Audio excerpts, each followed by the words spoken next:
We're looking at practice clips from minicamp and OTAs, getting ready for training camp today. We're looking at the Cincinnati Bengals and getting another look at Tahj Brooks, talking about what we want to see about him in training camp, his rookie season, the depth chart, his talent, everything else. Before you get in, you need to click that subscribe button right now. We're looking at practice. We looked at Minicamp OTAs and minicamp, but in a few days, couple weeks, training camp's going to ramp up. And we're going to be looking at these players, rookies, guys on your favorite team.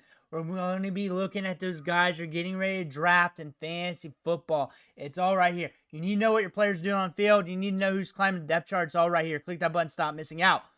Tahj Brooks today. A lot to say. 46 seconds of clips. He's a late round pick. They don't have a lot on him. But there is a lot to say about this guy. There's a lot to say about Tahj Brooks. And we got some good size to him. We have a good speed score on him. And the thing about him is we're on a depth chart here that, well, we know what the running back position's like, and it's at all teams, all phases. Anybody could get it. The injury bug bites, and that could lead to attrition where he gets opportunity somewhere down the line. And you look at what he did at Texas Tech last 2 seasons, over 3,000 yards, 27 touchdowns on the ground. Very efficient running back. Very good lunch pail running back who just gets the job done. He's got good size. He's got good pop. 74th percentile, above average speed score when it comes to NFL prospects at running back. Not the fastest guy, but a good speed score. A good speed score. That's something I look at with these late round picks, that we got athleticism here that could jazz it up a little bit. We got the vision. We got the anticipation. We got all the traits on tape to hold it down. Now we're with the Bengals, and we have an offense here that could fuel production, that could allow him to be more productive than realized on the back end of the roster. A guy that can develop with the team. You look at what we have here on the depth charts, and it's rather fascinating. Who was a late round pick prior? It was Chase Brown. Worked his way up the depth chart. You have Zach Moss still there, Samaje Perine.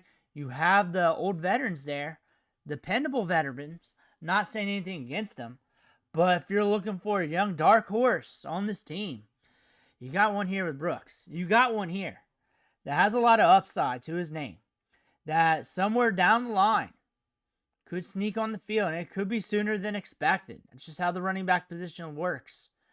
And all in all, when you look at the price tag you paid for him, super cheap, upside's there, and is a player that could be a very dependable running back, whether you're having a committee or if you're going to use him more than expected, is going to carve out a good role over time. This is the deepest, most talented running back class of our lifetimes.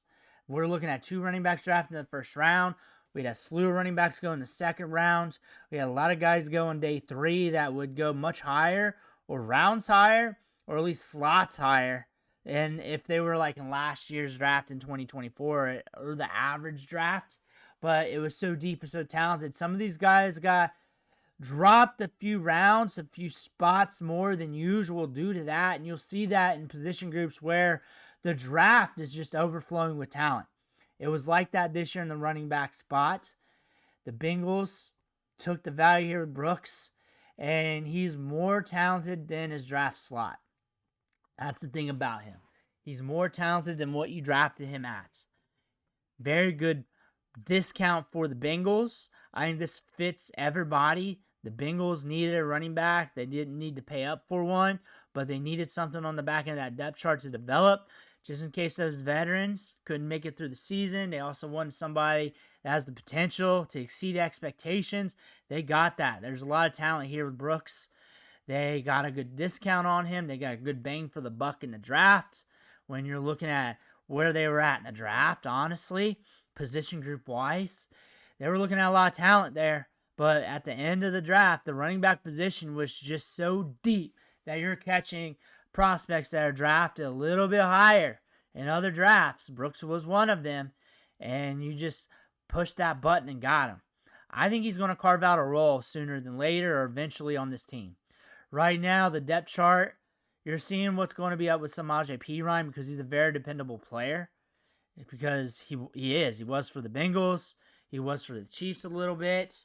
He's just a dependable player. You're talking about production and upside? No, but you're talking about dependable to help a team out, learn offense, pass pro, do everything. Yes. Football-wise, yes. You're talking about fantasy. Taj Brooks, long-term, is in the right spot for him.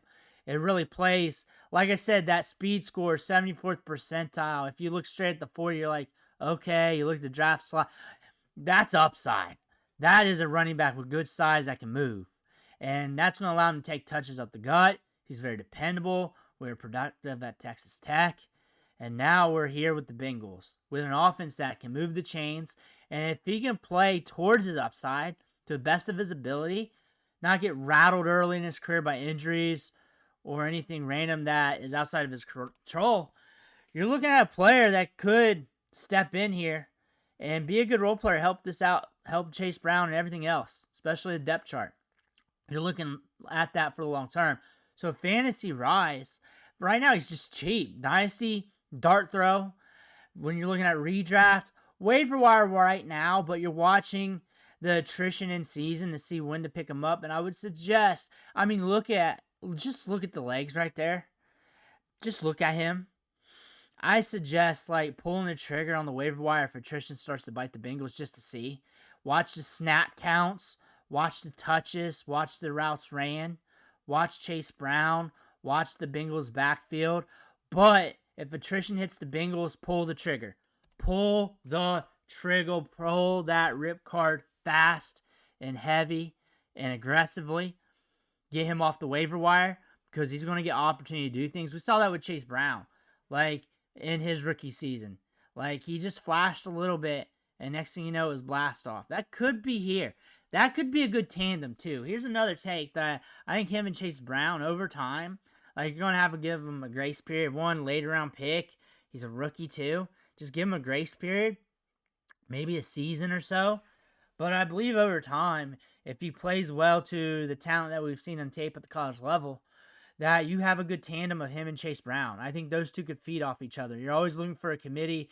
That's what the NFL's going for. Most of these teams, unless they got somebody like a Saquon Barkley or something back there, I think those two could feed off each other well. I think you're looking for somebody to feed off of Chase Brown, feed with them, share the backfield with him, eat and dine together, getting these touches out of the backfield.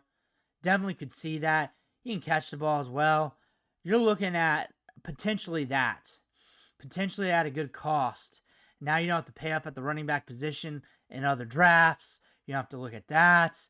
You spent a lot on this passing game. So you need this pick to hit. You need this pick to at least be a good RB2 on your team. You need this.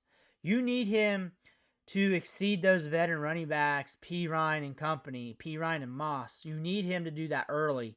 You need him to show some signs of life this year because you can't keep dipping your toes in this well and keep patching up other spots because you paid a lot wide receiver and quarterback, and you need to have those assets hit at other positions. You need this one to hit.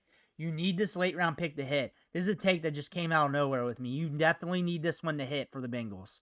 The odds are looking good prospect profile-wise. 3,000 rushing yards last 2 years, 27 touchdowns, good size adjusted athleticism. Not overly flashy, but a good lunch pail running back that just gets it done. And you're paired with Chase Brown. You got a committee there potentially in the future.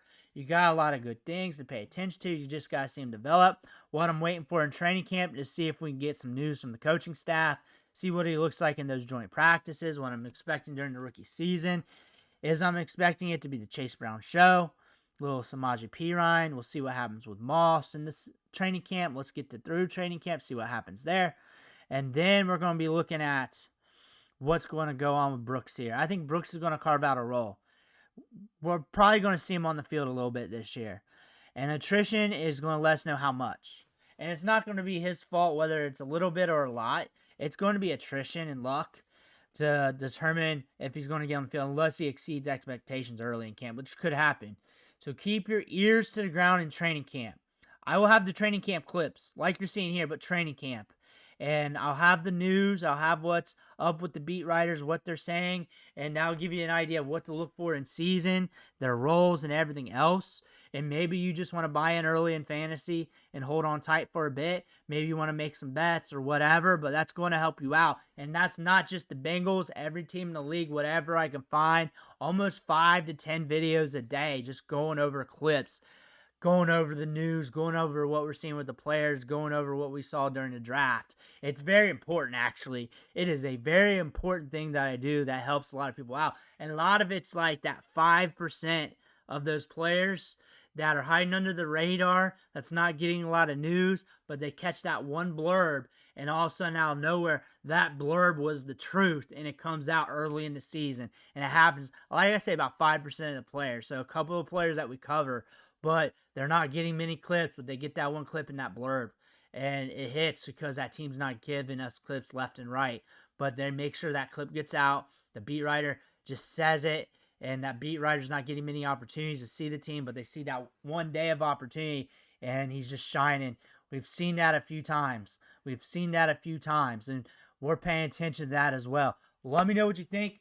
Comments below. I want to hear about that. Make sure you hit that subscribe button on the way out. One thing for watching. Catch you on the next video.